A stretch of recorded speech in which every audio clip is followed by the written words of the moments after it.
बिल्कुल घर जैसी ही फीलिंग आएगी। बानी की बात सुनकर ऋषिका बस नकली सी मुस्कुरा दी।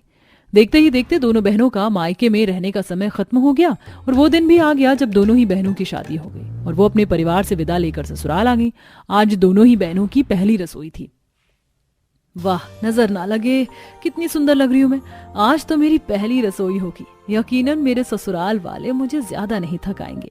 ऋषिका ऐसे ही सोचते हुए तैयार होकर नीचे आ गई, जहां उसका पति और सास उसका इंतजार कर रहे थे। नमस्ते माँ जी। क्या नमस्ते? अरे कितनी देर में आई है? पहली रसोई नहीं बनानी है तुझे अपनी?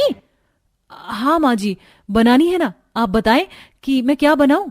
मेरा आज खाने में मटर paneer, butter chicken, changezi, roasted chicken और साथ में कुकम्बर और कैरेट का सैलेड खाने का मन है तो वो बना देना।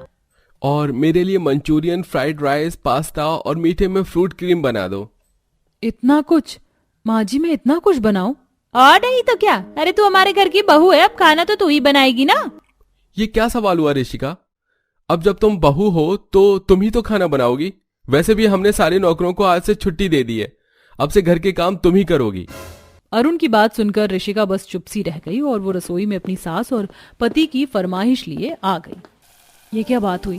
पहले ही दिन मैंने तो सोचा था कि मुझसे कम काम करवाया जाएगा, लेकिन मेरे ससुराल वालों ने तो मुझे मुश्किल में डाल दिया। एक तरफ ऋषिका बेचारी सिर्फ 2 लोगों के लिए भर भर कर खाना बना रही थी, तो वहीं दूसरी तरफ उसकी बहन बानी अपने गरीब ससुराल में कुछ इस तरह से थी। माँ जी बताइए ना, आपने बताया नहीं कि मुझे अपनी पहली रसोई में क्या बनाना है। बहू, मैंने खीर और पूरी का सामान मंगवा दिया है तो तू जाकर खीर और पूरी बना दे। लेकिन माँ जी मुझे ठीक से खीर बनानी नहीं आती है। तो कोई बात नहीं बहू, तू ऐसे घबरा क्यों रही है? अगर खीर बनानी नहीं आती तो कोई बात नहीं, तू हलवा बना ले। जमुना की बात सुनकर बानी खुश सी हो गई और उसने सभी के लिए